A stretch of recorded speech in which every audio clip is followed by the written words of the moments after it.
This day in sports history. Hey, real quick, you've heard me talk a lot about the Sterling Soap Company over the past few months, and if you haven't tried out their soaps, I get it. It's not easy changing up your routine. But let me just say, if you give them a try, I'm nearly 100% certain you will have zero regrets. They carry not only bar soap, but shave soap, liquid body soap, body lotions, beard balm, lip balm, and a lot more. Plus, there are myriad scents to choose from. Their products are made with natural ingredients and scented oils, and they are committed to being environmentally conscious.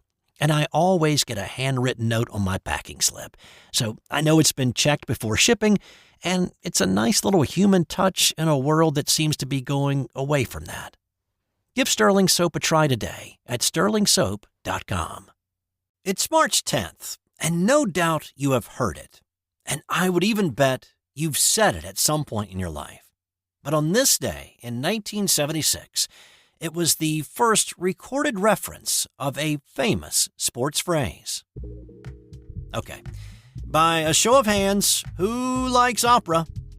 Okay, quick count here, and it's a 0. Well, you don't have to be a patron of the arts to know this story. And it's okay if your appreciation of opera goes no further than that Bugs Bunny cartoon to understand the phrase, "It ain't over until the fat lady sings."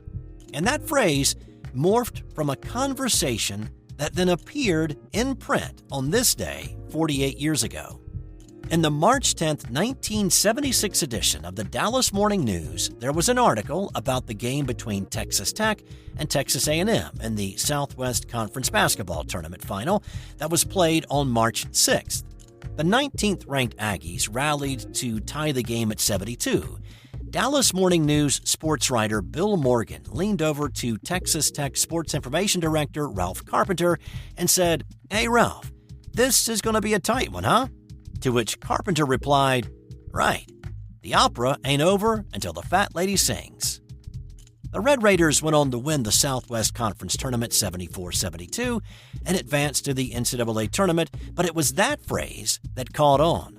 The phrase got picked up by the old Washington Bullets in 1978, when head coach Dick Motta led the Bullets to an NBA championship as the 3 seed in the East.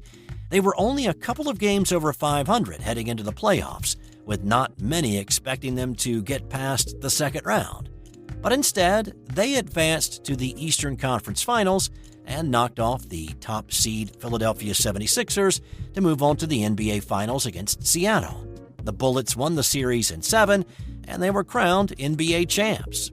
Celebrating the title later, Motta had a t-shirt printed with the phrase, "The opera isn't over till the fat lady sings," and the phrase spread like a contagion, becoming what we now say, "It ain't over until the fat lady sings." Motta had apparently heard the phrase from a San Antonio sports writer when Washington played in Texas.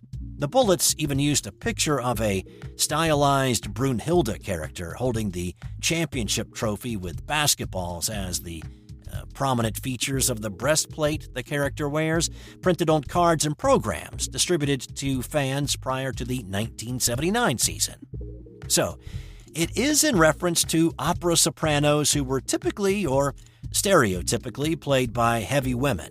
The fat lady is usually seen as the Valkyrie Brunhilde, who is usually represented not only as heavy but also well-endowed, and is from a Wagner opera where Brunhilde sings the final 20 minutes, signaling not only the end of the opera, but the song is about the world ending. So, on this day, we can celebrate Red Raiders SID Ralph Carpenter, who said it, Bill Morgan for writing it, the Dallas Morning News for printing it, and the opera for giving us the line, "It ain't over till the fat lady sings."